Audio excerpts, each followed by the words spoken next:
This week on MCrider, I wanted to do something totally different. I want to discourage some of you from riding a motorcycle.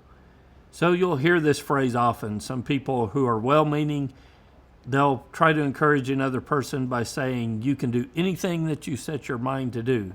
Now, I understand the intent behind that phrase. It's often an encouragement for a person who's having trouble getting past some hurdle in life. Now, I believe through work and determination, we can do much, much more than we might initially believe we can do. But to say that a person can do anything that they want to do, that they set their mind on, is actually not true. You know, I've never met a person who's grown wings and feathers and learned to fly on their own, though a whole lot of people have thought it would be really cool to be able to fly. Folks, here I am with a new device called the ornithopter. This device, I expect to attain flight in the air. Through a system of leverage advantage, plus a man's physical power, I believe it's possible to fly as a bird. And here I am. You can look this device over. It appears heavy. It's light.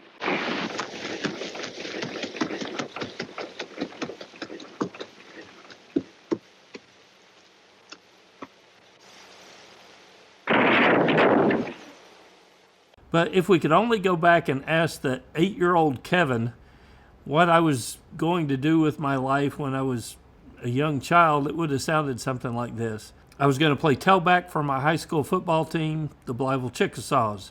I would then be recruited out of high school by the University of Southern California and play tailback at USC. While I may or may not have won the Heisman Trophy, I would have been good enough to be drafted by my favorite NFL team, the LA Rams, and then after a long career playing for the Rams, I would retire from the NFL as one of the great running backs from the Rams organization. After that, I didn't really have a whole lot of plans or things in place. That was about as far as I got. I remember as a kid being so determined that this was my destiny. After all, I was the best football player that lived on my block, and we played Nerf football in the front yard almost every day. The reality was, though, when I became a freshman in high school, I was about 5 foot tall and weighed about 95 pounds, and I wasn't especially fast. So not only was breaking through a defensive line for a long touchdown not in the cards for me, but I was skinny enough that I had to jump around in the shower just to get wet. And over the years of teaching the new rider course, there have been some people taking the course that I believed would have been better off picking another hobby. You know, some riders breezed through the course and earned their license. Some riders needed a whole lot of extra work, and after a few attempts, they earned their license.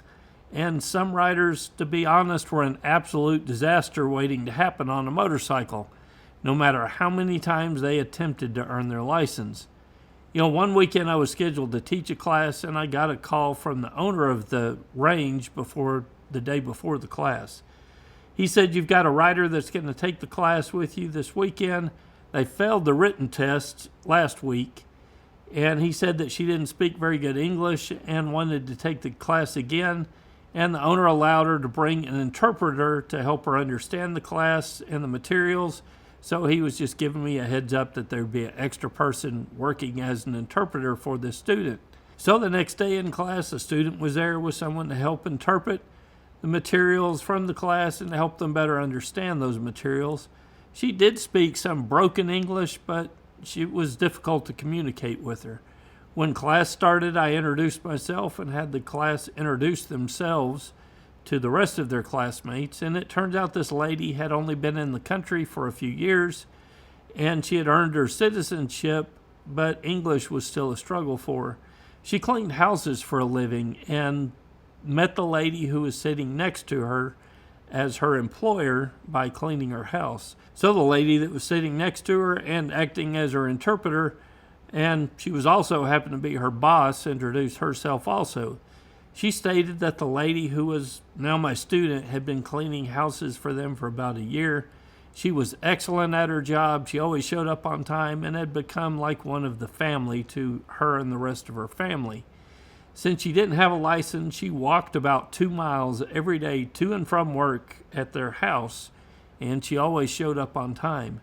When the family found out that she was walking to and from work, they surprised her on her birthday and bought her a scooter for her to ride back and forth to work, and that's why she was in class to earn her license. So here she was to get her license so that hopefully she didn't have to walk to and from work, and they were both very excited to be in the class. With the help of her boss and interpreter, she was better able to understand the class, and she passed the written test on the second attempt with no problems. But then came the writing portion of the class.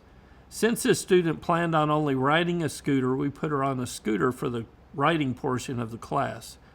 Without getting into a whole lot of details, the writing portion of the class was a total disaster. It became apparent very quickly that she was a danger to herself and the other students in the class. And after a few exercises, I put all the students on a quick break, and I talked with the lady and her interpreter, who was off of the range and watching her try to get through the class. I explained that I was fearful she was going to get hurt or hurt somebody else in the class, and we needed to end her day at this point. So both ladies were very disappointed, and to be honest, I was too. I really wanted her to pass the class, and I knew that it was important for her to be able to get back and forth from work, but it was more important for her to leave the class uninjured and the rest of the students to be uninjured as well. So they asked what they could do. I recommended they could take an individual class where she could get more individualized attention, or she could go to an empty parking lot with the scooter and practice some of the basic skills that she had been trying to do in class, and she could practice at her own pace, and that would be a second option for her. They said they would try practicing on their own. So 2 weeks later, I've got another class. I see the same lady on the training roster, and she came to class again accompanied by her boss and interpreter. They said they'd been practicing, and she was ready this time. They both had high hopes that she'd do well in the class. Well, she breezed through the classroom portion. We got back to the range, and honestly, I think she was worse this time. So it forced me to have that same difficult conversation to send them on their way. I felt really bad for this lady trying to get her license. She really needed a license to get to and from work, and I felt really bad for the family that saw her need for transportation, decided to reach out and do a good thing for her and gift her with the scooter to get back and forth from work, and to attend 2 writing classes with her, and to help her practice on a parking lot. This family had truly invested in her to try to help her get transportation. So as I was talking with them at the end of the second class, I reminded them that getting her license was important, but staying alive was more important, and this lady was going to need to ride in Dallas, Texas, not somewhere you want to ride if you're not proficient on a motorcycle. So after some discussion, they both agreed that she would not be safe on a motorcycle, especially at this time, or the scooter for that matter, on public streets, and they left for the day. So I'm not sure what happened to them after this particular class, if they came back to attempt it again and requested a different instructor, or what happened about her getting her license. Now, I know there's a lot of MSF instructors who watch this channel, so let me say this. I'm sure many instructors have had several people not get their license. So this wasn't the only time that happened for me, but it was one of the more memorable ones. And sometimes you feel really bad for that student. But as an instructor, we don't fail the student. The student may not get their license, but it's because they failed to meet the standard. The MSF and the state set the standard for who is qualified to ride a motorcycle on the street, and the student either meets that standard or they don't meet the standard. It's not up to us to decide or adjust the standard for the student, no matter how much they need their license. So I hear from potential riders all the time who are struggling to get their license. So remember, with enough work and with enough effort, we can often do far more than we think we're able to accomplish. But ultimately, whether or not we should attempt to keep working to get that goal or to get your license is a question that you're going to have to answer for yourself. Most riders can pass the MSF class, even if they fail the first time, on the second or third attempt. I know one rider who took it 5 times before they passed. But for some riders, and like me as a childhood wannabe star in the NFL, it's a much safer choice and more realistic to pick another dream. Till next week, guys, it's Kevin with MCrider, and I'll see you on the road. If you enjoyed this video, please consider becoming a member of MCrider. You get access to the forums and the field guide and a whole lot more. All the details can be found at mcrider.com/member.